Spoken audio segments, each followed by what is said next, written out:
One of these men is responsible for arranging 5,000 successful marriages. What is your name, please? My name is Dr. George W. Crane. What is your name, please? My name is Dr. George W. Crane. What is your name, please? My name is Dr. George W. Crane. Two of these people are imposters. Only one is the real Dr. George W. Crane and is the only one sworn to tell the truth. Now, while Bud Collyer vacations, here is our host, Robert Q. Lewis.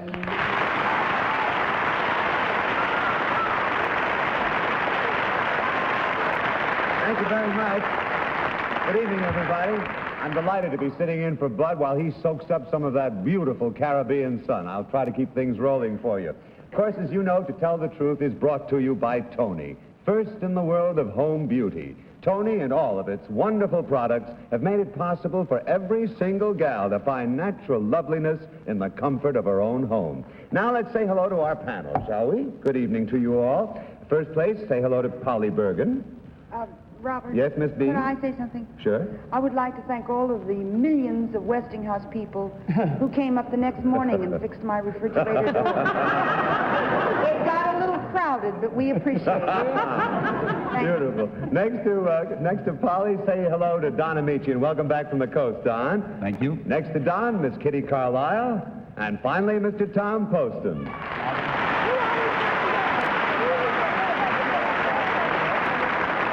All right, panel, will you please follow along with your copies of this affidavit as I read it? I, Dr. George W. Crane, am a doctor of philosophy, a doctor of medicine, and a practicing psychiatrist. I write a column called The Worry Clinic, which is syndicated in 275 newspapers throughout the country. I am the founder and director of the Scientific Marriage Foundation. In the 4 years during which the foundation has been in existence, we have arranged almost 5,000 successful marriages. Signed, Dr. George W. Crane.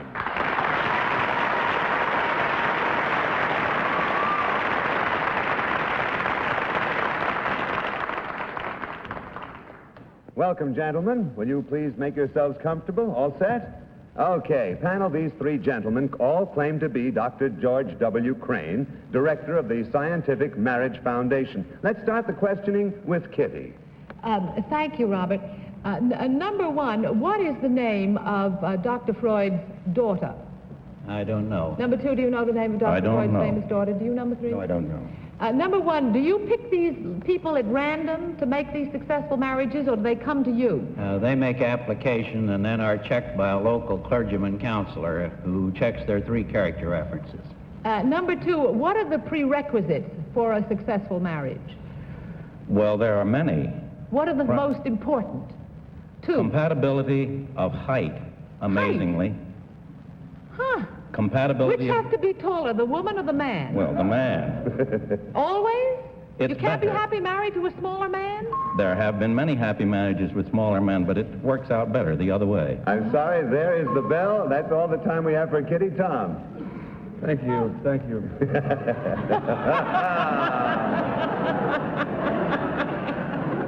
Tell me, Dr. Crane, number 3, what is the name of a patient in analysis? And, what do you mean, name of a patient in analysis? Well, how would you describe medically what is the name given to a patient in analysis? Do you know? The patient at analysis is referred to as a patient. And number 2, is there another word that it could be, a patient could be referred to in analysis? A patient is a patient. Well, is there another word you know of? None that I ever heard. Number 1, is there, doctor, is there a name for the patient in analysis besides the patient? No, sir. Could you tell me, Dr. Crane, number 3, what is... Sorry indeed, Tom. I'm getting so interested I almost didn't watch my time here. Let's move along to Polly, please. Number one, what is the difference between an analyst and a psychiatrist? A psychiatrist automatically has an MD degree. An analyst may or may not. Number 2, you're a doctor of medicine, right? Correct. What is mononucleosis?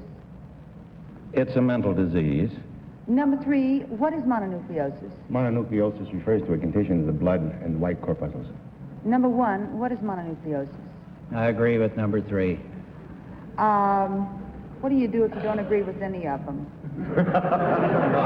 Bob. You come down with it, right? We move to Don Ameche. That's what we do. Number Don. 1, what's the difference between Platoism and Aristotelianism? Well, that's a rather abstract discussion that I don't think the time Number will permit. 2, I think it's too abstract to go into here. number 3. Repeat that, please. What is the difference? What is the difference between Platoism and Aristotelianism? Can't pronounce either one. I could give you an answer to that, but it'd take me a long time. And I think you Number knew 1, that. which did St. Thomas Aquinas support? I Of the don't 2. remember. Number 2, I don't remember. number 3. What did St. St. Thomas Aquinas, which of these 2 did he support? I'm sorry, Don. I'm very sorry, but that's all the time we have. Oh, that's the way this is supposed to go. Bud told me, and I almost forgot. There you go. Time to vote now, panel. Without consultation, please mark your ballots and select number 1, number 2, or number 3. And the team of challengers will get $250 for every incorrect vote. All right. Are our ballots marked yet? Just marking now. All right, Just getting Tom. it wrong now, Bob. Here we go. Polly, are you all set? Yeah. And Tom? All right, then. Polly, for whom did you vote? I voted for number 3. Mononucleosis is glandular fever, and it may possibly be a blood disease, but I know it isn't a mental disease, which number 2 said. So it's probably number 1, but I voted for number 3. All right. Don? I voted for number 3 because of the concise answers to do with Platoism and Aristotelianism. All right. Kitty Carlisle. What concisely did he say about either one of them? That's what I want to I voted for number 3. Mononucleosis is certainly a physical disease, not a mental one. And number 1 said that an analyst did not have to have an MD, and I think it's the opposite. A psychiatrist does not need to have an MD after his name, but an analyst does. All right. Tom Poston. I'm Who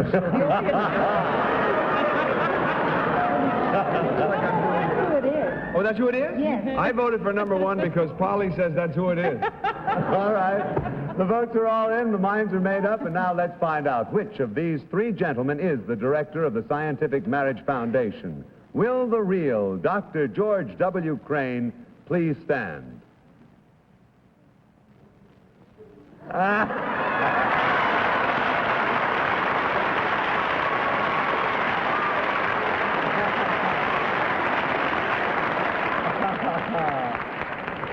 There you go, Tom. Now, number 2, would you please tell us who you really are? My name is Gregory Abbott. I'm a freelance announcer and narrator and was for many years the voice of Paramount Newsreel.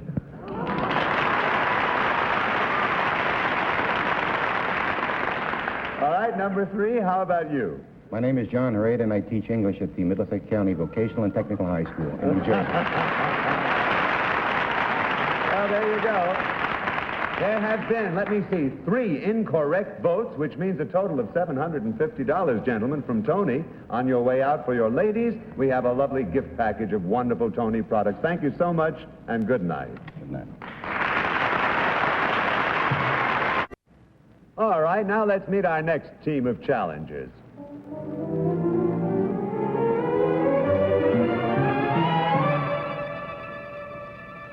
What is your name, please? My name is Elsie Hummel. What is your name, please? My name is Elsie Hummel. What is your name, please? My name is Elsie Hummel. All right, please listen as I read this affidavit. I, Elsie Hummel, in company with a girlfriend, started hitchhiking around the world in January of 1958. In 2 years, we have covered more than 100,000 miles, traveling by foot, ferry boat, truck, camel, airplane, ox cart, freighter, and elephant. To get money for our modest expenses, I have worked as a dishwasher in Stockholm, a rubbish collector in Paris, a movie actress in Bombay, a cook on a Chinese junk, and a bricklayer in Santa Barbara, California. Signed, Elsie Hummel.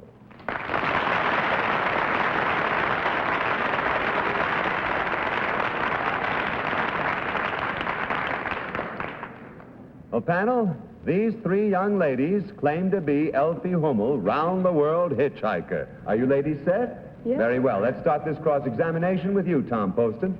Thank you, Robert. Miss Hummel, number 3. As a movie actress, could you describe the movement a camera makes when it's trucking?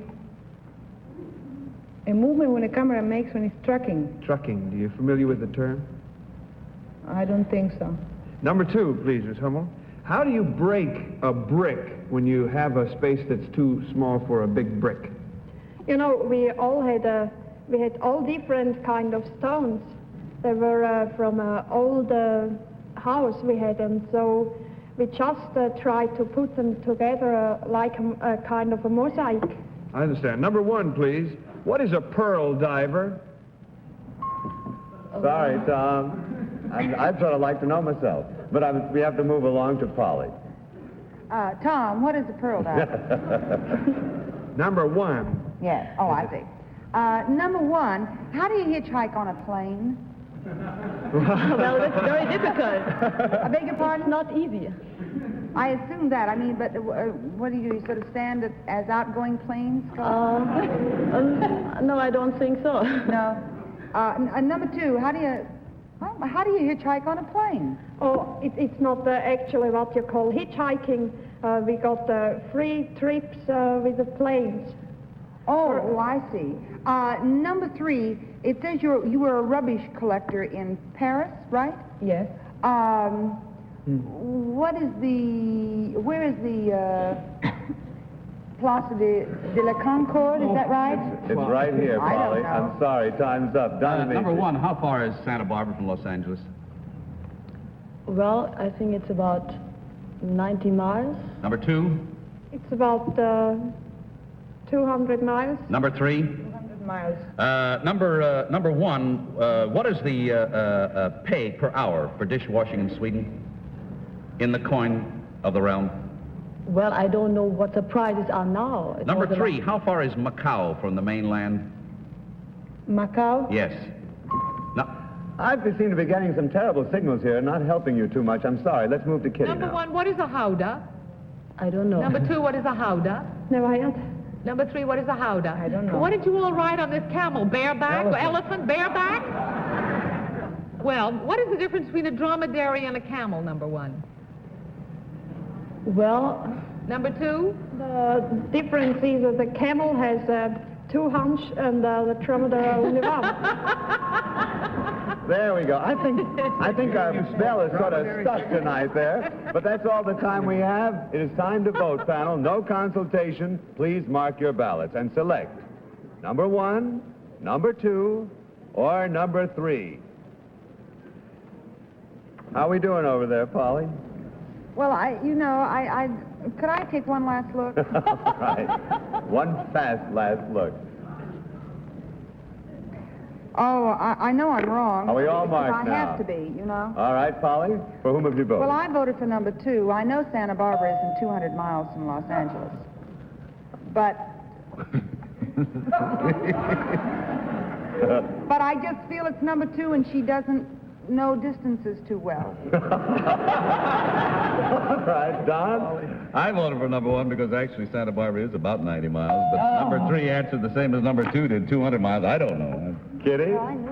Well, I voted for number 2 because I think that the dromedary has only one hunch, as she said. And I never know how far anything is from anything, so... All right, what's your hunch, Tom?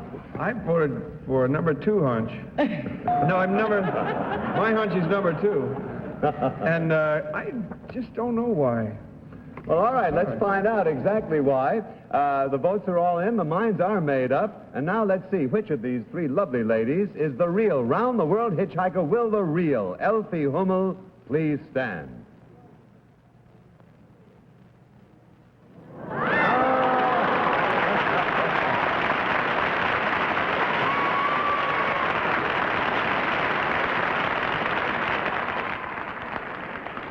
All right. Now, number 2, would you be good enough to tell us who you really are? Yes, my name is Sylvia Bornhauser, and I'm working as a secretary in the Swiss American Corporation, who is a firm for securities investment. Oh, okay. Now, Now, number 3, will you tell us who you really are? Yes, my name is Marina Mihalic, and I work as a reservation agent for Alitalia, the Italian Airlines. Well, there you go. Let me see, we've had 3 incorrect votes, and according to my very bad arithmetic, that means you have all won $750 from Tony, and for each one of you, a package of wonderful Tony products. Thank you so much. Wonderful. And good night. Goodbye. Let's meet now our 3rd team of challengers.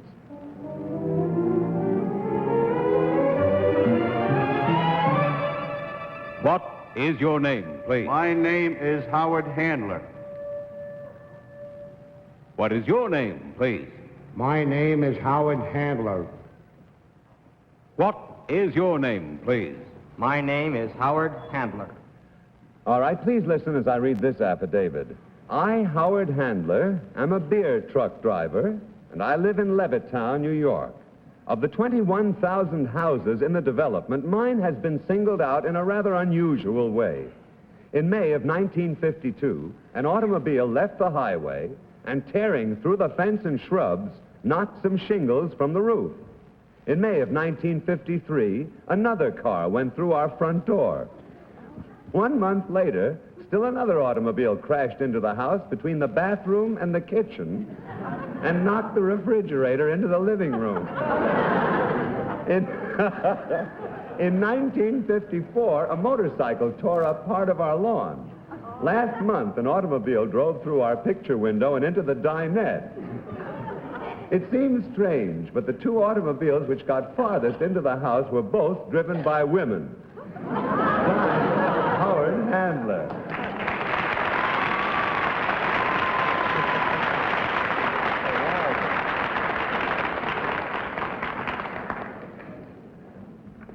All right, panel. These 3 gentlemen all claim to be Howard Handler, whose house is kind of a target for Long Island motorists. Gentlemen, all set? Let's start with Polly. Number 1, well, first of all, I don't know why it seems strange that only the women got in, because if you want to get somewhere, a woman will get you there every time. Number 2, by the way, I know how you can get your refrigerator fixed. They got knocked down. If you need any help, you call me. Number 3, it says, why, are you on a corner, sir? Yes, ma'am. You are on, they're coming in several directions at you, is that right? Yes, there's a blind corner there. Do you have insurance? Yes, ma'am. I'm very happy for you. Number 1, has anyone ever really, all kidding aside, been injured in these incidents? Oh, yes, there's been several people who have been seriously injured. Number 2, is there a stop light at that corner or a sign of any sort? Sorry, Polly. Move now to Don. Number 2, what are the letters telling the total weight of your truck fully loaded? The ICC license. Number 3, what are the letters that indicate the weight of your truck fully loaded? The ICC letters. What are the letters? Number 1? Oh, LLB. What? LLB. Number 2, what are the letters indicating the weight of your truck fully loaded? I don't know. Number 3? I don't know. Number 1, what is the mileage for an average truck tire? About 30,000 miles. Number 2? About 25,000. Number 3? I'd say about 20,000. Number 1, what are the size of the tires on your truck? 750 by 18. No. There you go, Don. Kitty. Number 1, is your house painted pink? No. Women just love pink. I know. It's red. Well, maybe you should change the color of your house. Well, Number 2, what was the make of car that ran into your house the last time? A Willys. A Willys. And what time of day did this happen? 12:30 in the morning. In the morning. Number 3, who was in the house at the time? Myself and my wife. Number 1, when you're fully loaded with your truck, where do you go?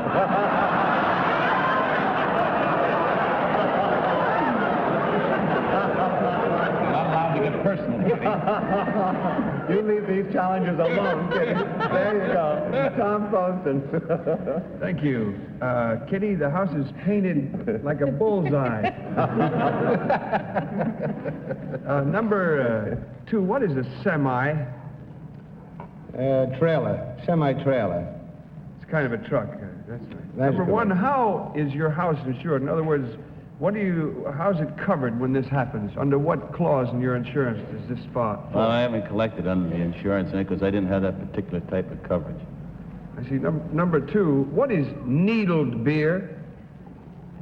I believe that was used during Prohibition days. That's right. Are you used to having guests drop in unexpectedly? Yes. There we go. I'm sorry, that's time now to vote. Please mark your ballots for number 1, number 2, or number 3. When you are fully loaded, Miss Carlisle. All right. How about it? Have we got them all marked now? Polly, my love? Well, I haven't the vaguest idea who it is. Vote for your refrigerator. All right. I well voted said. for pardon me, I voted for number 2, but I've been wrong all night, so I don't know why I should start with anything different right now. Don? I voted for number 2 because I think he looks most like a beer truck driver. All right. Kitty? I voted for number 2. I read something about this story in the paper, and I think they did have insurance.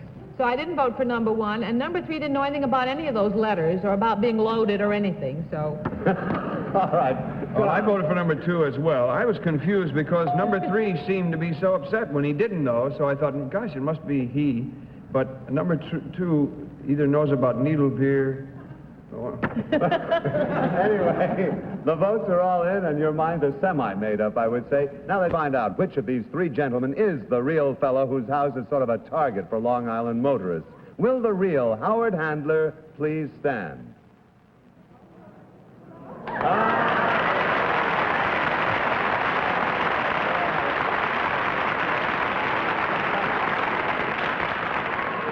Yes, Don. May I ask a question? In New York, you have NYMGW on all trucks, and it says the total weight after that. You don't have that in Pennsylvania? Well, may I say that when he is fully Maximum loaded, he gross doesn't weight. care what his You don't truck have that says. out there? You don't have those letters in I believe we do, but I okay. couldn't think of it. All right. All right. Well, let's find out about you other gentlemen, huh? Number 1, would you please tell us who you really are? My name is Anthony Gagliardi, and I'm Vice President of Knox, Lenton, Tucker, and General Insurance Agents in White Plains. And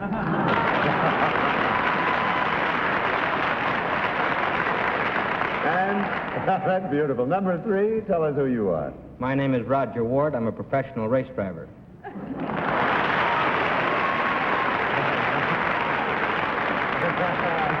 And incidentally, let me point out that this gentleman, Roger Ward, is, of course, the race car driver who won the famous Indianapolis Speeding 500-mile Classic last year.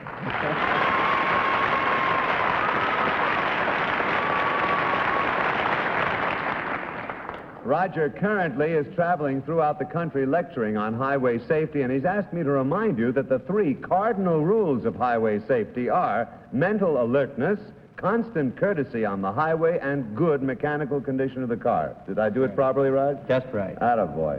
All right, well, let me see. There have been no incorrect votes. I am sorry, gentlemen. What a bunch of grouches. What?